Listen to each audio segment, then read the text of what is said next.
Hey you, ready to seriously level up your English fluency and, finally feel that real confidence when you speak. Yeah, good. Because we're tackling something, well, pretty fundamental. It's training your brain to actually think in English. It sounds kind of big, doesn't it? Maybe a bit advanced. It can seem that way. But as we dig into the material from the Master American English podcast channel, you'll see it's actually like a really practical step, crucial even for making faster progress. Exactly. So we're basically your guides today. We've gone through those resources, and we're pulling out the most actionable step-by-step advice. Mm-hmm.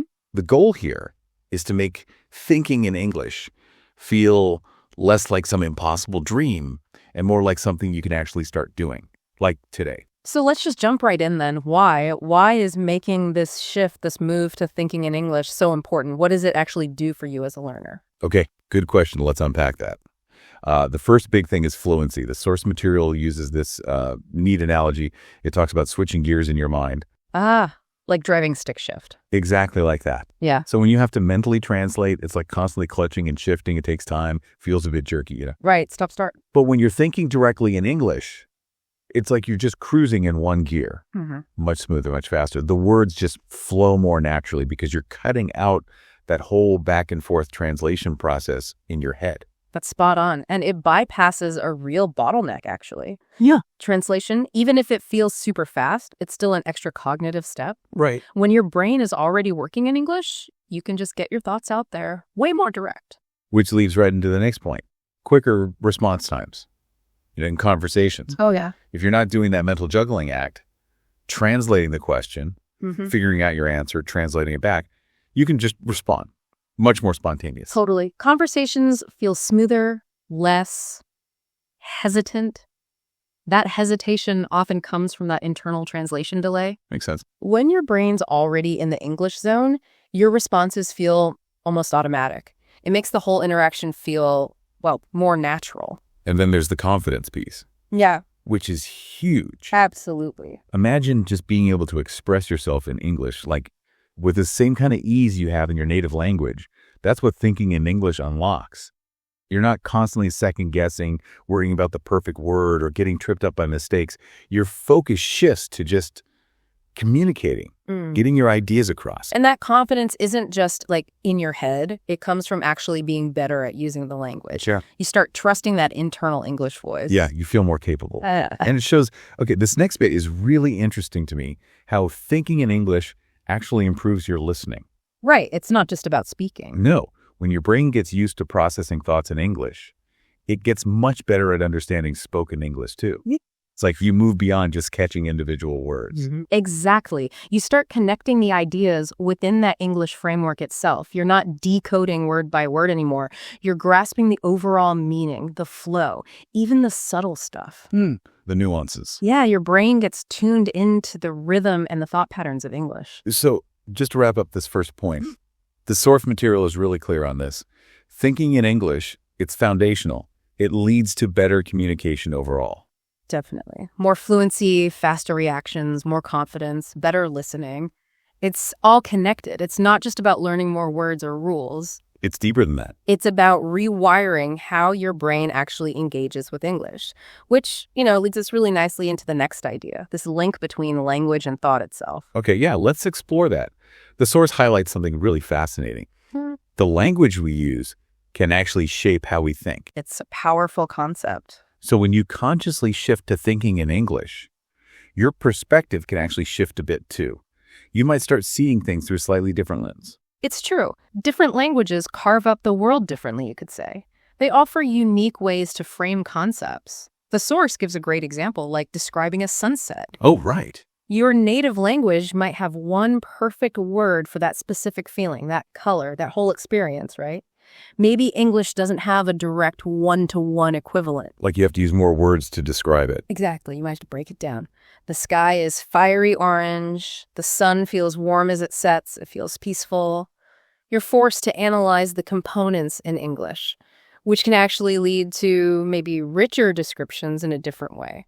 That's interesting. So thinking in English means you stop searching for that perfect translation that might not even exist. Right. And you just work with the concepts directly within English. And the source says this makes connecting ideas easier, smoother, because you're not hitting that translation wall all the time. It's like that puzzle analogy the source used. Languages are different puzzle shapes, different ways the pieces fit. Yeah. Thinking in English helps you see how the English pieces connect naturally. Makes sense. Yeah. And did you catch that fun fact the source mentioned about research? Remind me. It's a study show that thinking in the language you're actually speaking correlates with better fluency and even like sharper problem-solving skills in that language. Oh, that's compelling. It really highlights that deep cognitive connection. When you think directly in English, you're lighting up different neural pathways than when you translate. Right. And doing that strengthens those pathways, makes English processing more efficient. It just works better when language and thought are aligned like that. Okay, so we get why it's important, and we've touched on this cool language-thought connection. Now let's get really practical. What are the actual steps? How do you start doing this? Right, the how-to. This is where we get actionable. And the source gives some really great starting points, things anyone can try, like, right away. Okay, first up, just describe things around you in English. Simple, but effective. Yeah, mentally, or even out loud if you're alone. Look at your desk. Instead of just seeing it, think, this is my wooden desk. There's a blue pen on it. My laptop is open. Exactly. Consciously label your environment using English words and basic sentences. It starts building that direct object-to-English word connection. Okay, next one from the source. Try thinking in English during just like normal daily stuff. Integrate it. Yeah. Making breakfast. Think, okay, I need to get the eggs out. I'm heating the pan. Commuting. That bus is late. Or that person is reading a fascinating book. Weave it into the routine moments. That's a brilliant way to make it feel less like a separate study task and more just part of your day. You're linking actions and experiences directly to English thoughts. Makes it stick. Okay, this next one might feel a bit weird at first, but the source really recommends it. Yeah. Talking to yourself in English. Yeah, the self-talk method. When you're alone, just narrate what you're doing. Okay, I'm walking to the kitchen. I need some water. Okay. Sounds maybe a little silly. It can feel that way initially. But it's actually really powerful practice for thinking and speaking at the same time without any pressure. Totally. It's like your own private English practice bubble. You can try out words, sentences, nobody's judging. It really helps connect the thoughts to the actual sounds of English. Then, of course, immersion. Got to surround yourself with the language. Sure. Watch movies, TV shows, YouTube in English, listen to podcasts, music. The source even says, try it without subtitles sometimes. Just get that constant exposure so your brain starts absorbing the natural flow. Yeah, immersion gives you authentic language in real context. You're not just learning words in isolation. You're hearing the rhythm, the intonation, how people actually talk. And if you really want to kick it up a notch, the source says, practice with actual English speakers. That active practice piece. Find language exchange partners, join online groups, talk to English-speaking friends. Any conversation forces you to think on your feet, respond quickly, all in English. Absolutely. That pushes you beyond just passively taking it in. You have to actively produce English thoughts in real time. It solidifies everything. And lastly, the source suggests keeping an English notebook or journal. Good old writing practice. Yeah. Write down your thoughts, what you did today, how you're feeling. It reinforces vocabulary, grammar. And the big message here is don't sweat the mistakes. They're just part of learning. Exactly. Writing is more deliberate. It gives you time to process thoughts in English, try out structures, and make things concrete. Okay, but let's be real. Trying to train your brain like this, it's not always smooth sailing, right? The source definitely acknowledges some common hurdles. Oh, yeah. It's important to talk about those because feeling stuck or facing challenges is completely normal. Everyone hits them. Okay, first big one. That fear of making mistakes. Yeah, classic. The source reminds us, hey, mistakes are just part of learning anything, especially language. Remember learning your first language as a kid? It was all trial and error. Totally. Messy. So the key is to kind of reframe mistakes. They're not failures. They're actually chances to learn. Feedback, right. That mindset shift is critical. Mistakes show you where to focus. If you embrace them instead of fearing them, you actually learn faster. Then there's that feeling of being like totally overwhelmed. English is huge. So many words, rules. It can feel immense. The advice. Start small, seriously small. Focus on building a consistent habit, not on being perfect right away. Set tiny, realistic goals. Gradual progress. That's the name of the game. Trying to swallow the whole dictionary at once just leads to burnout. Small, steady steps are way more effective long-term. Okay, what about constantly slipping back into your native language, especially when you're tired or talking about complex stuff? Super common. The source says that's natural. Your brain defaults to what's easiest. So what's the fix? Persistence. Just keep deliberately practicing in English, even with simple thoughts. The more you do it, the more automatic it becomes. You're literally building that mental muscle. Like strengthening a pathway. Exactly. It takes repetitions. Start simple, work your way up.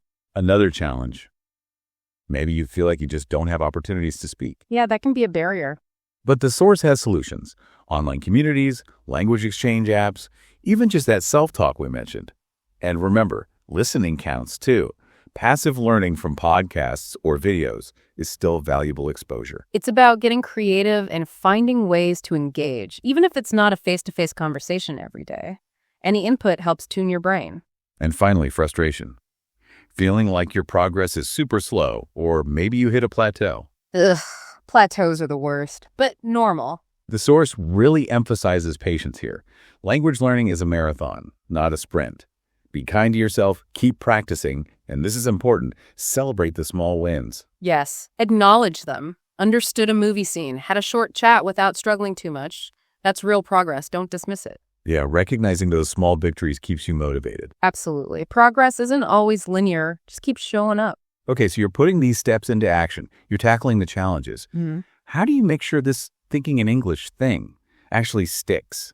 How do you build a lasting habit? Right. Sustainability. That's crucial. It can't just be a temporary push. It needs to become part of your routine. So first, it loops back to those small, achievable goals again. Exactly. Keep it manageable. Maybe aim for just 5 minutes of English thinking a day. Or learn, say, 3 new relevant words a week. The source suggests linking goals to activities like, I'll think about my commute in English every morning. Small steps add up. Those little wins build momentum and confidence. They make the whole thing feel less daunting and reinforce the habit. And creating a daily routine around it is key. The source says to weave it into things you already do. Piggyback on existing habits. Yeah. Think about your day's plans in English while you sip your coffee. Reflect on your day in English before bed. When it's tied to something regular, it becomes more automatic. Less chance of forgetting it or putting it off. It just becomes what you do. And don't forget technology, apps, and online tools. Oh, definitely leverage those. The source mentions things like Duolingo, Babbel, Memrise for vocabulary, grammar, even speaking practice.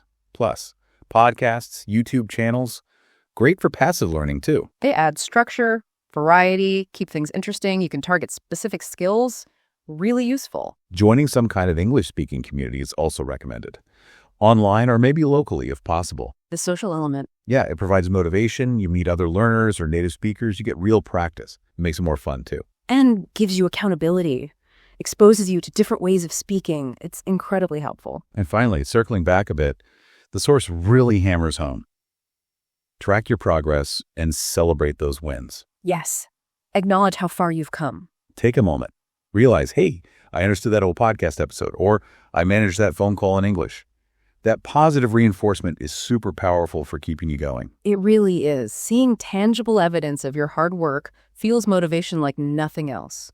Reminds you that you are improving. So wrapping up this deep dive then, thinking in English, it's definitely a skill. It develops over time with consistent effort. It's not an overnight switch, for sure, but it's achievable. It's about steadily integrating English into how you think, day by day. And we've talked through a lot of practical steps from the source material that you can start using right now, describing your surroundings, immersing yourself, talking to people. Yeah, lots of tools in the toolbox now. Remember, there will be bumps in the road. Challenges are normal, but every little bit of effort, every attempt, that is progress. So be patient, be kind to yourself, embrace the whole process. And definitely celebrate those victories, no matter how small they feel. They add up. Ultimately, the goal is to make English feel less like a subject you study and more like a language you actually live and think in. And that shift really starts with those small, conscious choices to use English in your head consistently. So here's a final thought for you listening. We've covered a bunch of techniques today, right?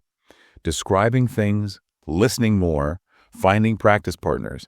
Which one feels like the most doable, maybe even exciting first step for you? Yeah, pick one. Just pick one to start with. Give it some thought, figure out what feels right, and Just go try it. You can absolutely do this.